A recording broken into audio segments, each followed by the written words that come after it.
Kitakubu. Hey everyone, KitaSean here, so welcome back to another Fate Grand Order video. As everyone knows, the 5th anniversary for Fate Grand Order USA is right around the corner.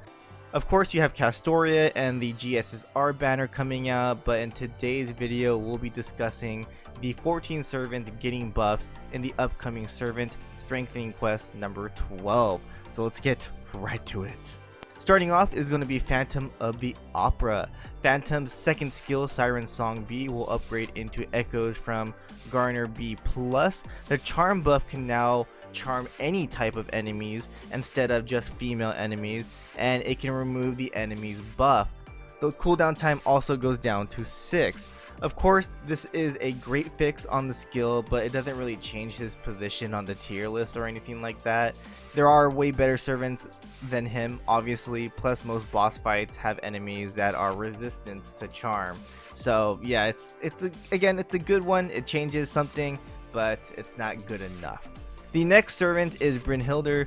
Her second skill will also get an upgrade, and it's just a 20 to 30% MP battery. This is a great buff to Brynhildr because she did struggle on getting her MP gauge up with, that only one art card, even though it actually does pretty good gain, but again, it's one art card.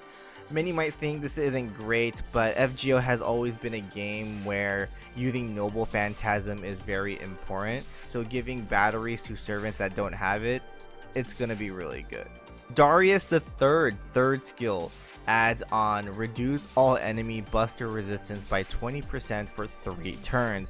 Being a buster type berserker with 3 buster cards in deck allows Darius to do some really good damage.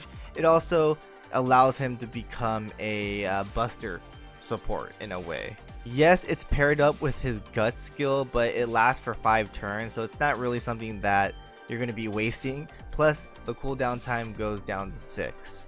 Ryuko's Noble Phantasm gets a buff. Of course, it does more damage, but it also reduces enemy critical attack chance by 20% for 3 turns. Great buff, allows Ryuko to do more damage and survive from getting crit attacked by enemies. It especially hurts because, she's a berserker and berserkers are glass cannons. But honestly, I doubt that's going to come into play often because, well, most likely you're just going to be using her to bust out her Noble Phantasm. So there is a really good chance that enemies won't be surviving. David's Noble Phantasm also gets a buff. Of course, the damage goes up, and he does 200% extra damage against giant enemies. Again, like Ryuko, this allows David to do more damage with his MP, especially against giant enemies. He'll be a fun servant to use against boss fights and challenge quests that have giant enemies, plus it fits his lore. Consort Yu's second skill gets a buff. The buff increases the turns on her buff removal resistance from 1 turn to 3 turns and increases her own attack for 3 turns up to 30%. Consort Yu's Noble Phantasm is a bit of a problem. It removes all her buffs before it activates. In order to ignore the buff removal, you need to use her second skill. With the buff removal resistance now increasing to 3 turns, it allows her to use her Noble Phantasm multiple times without getting her buffs removed. I mean, you especially don't want her new attack increase buff going away. Nazuha gets her Noble Phantasm buffed, of course allowing her to do more damage. The burn damage also increases from 1000 to 3000, which helps very much because, you never know if a enemy is going to survive, so that chip damage is going to be very useful. Arjuna's second skill gets a buff. The buff adds on charge own MP gauge by 10% every turn for 5 turns. A really good one because he does have 3 art cards, and this makes it more consistent to increase his MP. Gilgamesh caster's Noble Phantasm gets a buff. Of course, the damage increases and also adds increased party's critical damage by 30% for 3 turns. This makes his role as an art support and, attacker even better. More crit damage, of course, equals more damage to enemies and increased MP gauge faster. He can also produce stars, so the consistency for the crit damage is going to be there.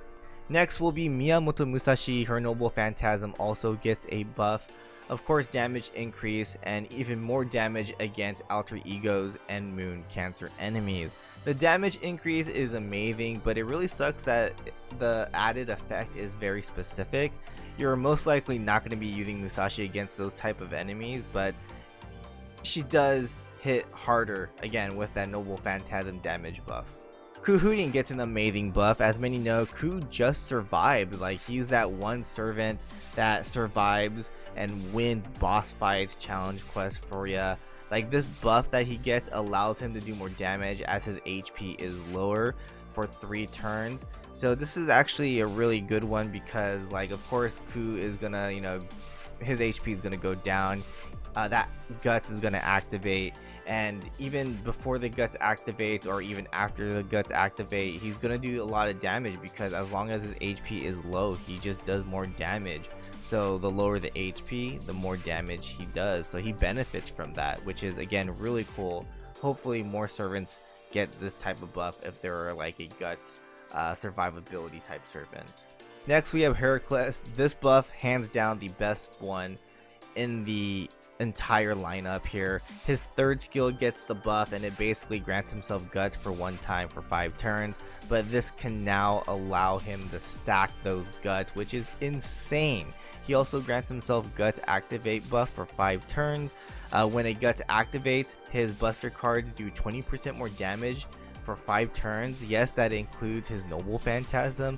The more he dies, the stronger he just gets. Pair him up with his Bond CE and he'll just live forever and just get stronger forever.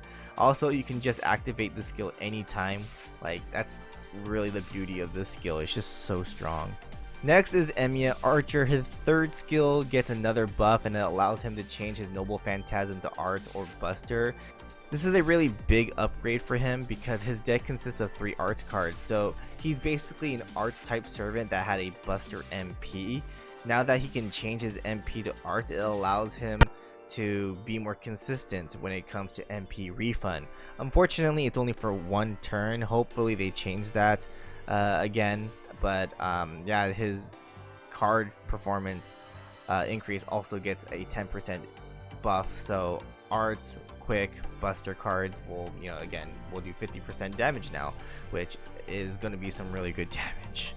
The last servant that gets the buff is going to be Artoria Pendragon. Her 2nd skill will give herself 20 to 30% MP damage increase and will change all her command cards in her deck to buster cards for 1 turn. This is a crazy skill that allows Artoria to do insane amount of damage for 1 turn. You definitely want to use this skill when you can Brave Chain with her MP. Most players use Artoria as a 1 turn MP farmer, but with this buff, you're going to be using her as a DPS servant. She can take full advantage of all the buster buffs. Unfortunately, again, I really wish this was 3 turns. Well, there you guys have it. All the buffs for the 5th anniversary. Insane. Just insane. I remember when these buffs first came to the JP version, we were all going crazy. We were like, dude, that's broken as hell. Like, my goodness, like, these servants are going to be used so much. And Heracles to this day is, again, just a servant that you use all the time.